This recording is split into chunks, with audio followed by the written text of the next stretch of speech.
Latest updates ఎప్పటికప్పుడు పొందడానికి Big TV WhatsApp channel follow అవ్వండి. లింక్ డిస్క్రిప్షన్ లో ఉంది.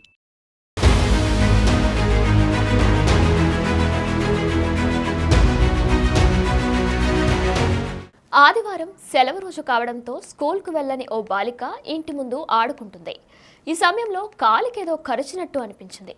కిందకి చూడగా ఓ పాము కనిపించింది. దీంతో భయపడిన బాలిక కేకలు వేసింది. అక్కడే ఉన్న స్థానికులు స్పందించి ఆ పామును చంపేశారు. అయితే అక్కడికి మరో పాము వచ్చింది. దీంతో ఆ పాపను ఏ పాము కరిచిందోనని అనుమానించిన వారు ఆ పామును కూడా చంపేశారు. అనంతరం బాలికను ఆసుపత్రికి తరలించారు. ఇంతకీ ఏ పాము కరిచింది, పాప పరిస్థితి ఎలా ఉంది, ఇప్పుడు తెలుసుకుందాం.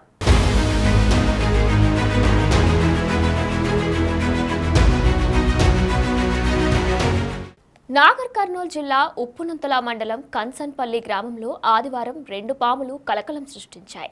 ఇంటి బయట ఆడుకుంటున్న ఓ 9 ఏళ్ల చిన్నారి పాము కాటుకు గురయ్యింది.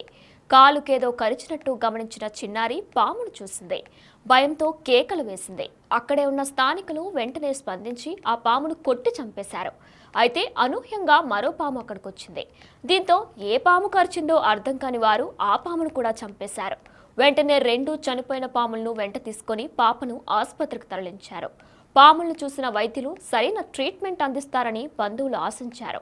అయితే పాములను పరిశీలించిన వైద్యులు స్థానిక స్నేక్ క్యాచర్ సుమన్ను సంప్రదించారు. వెంటనే ఆసుపత్రికి వచ్చిన సుమన్ ఆ పాములను పరిశీలించి అవి విషసర్పాలు కాదని తేల్చారు. దీంతో పాప కుటుంబ సభ్యులు ఊపిరి పీల్చుకున్నారు. పాపకి ప్రాథమిక చికిత్స చేసి ఇంటికి పంపించారు వైద్యులు.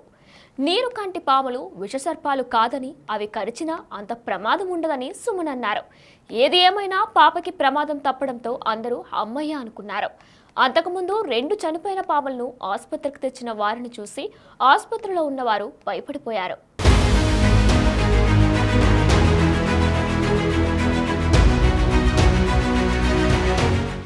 ఈరోజు గవర్నమెంట్ హాస్పిటల్లో హంసంపల్లి నుంచి పాము కాటుకు గురైన ఒక పాప రావడం జరిగింది. ఇవి నీరు కట్టే పాములు, ఇది విషం లేని పాములు. వీటిని గుర్తించి ఎలాంటి హాని లేదని చెప్పడం జరిగింది. అలాగే ఇక్కడ ఉన్నటువంటి డాక్టర్లు కూడా ట్రీట్మెంట్ ఇవ్వడం జరిగింది. పాపకి ఎలాంటి అపాయం లేదు. Thank you.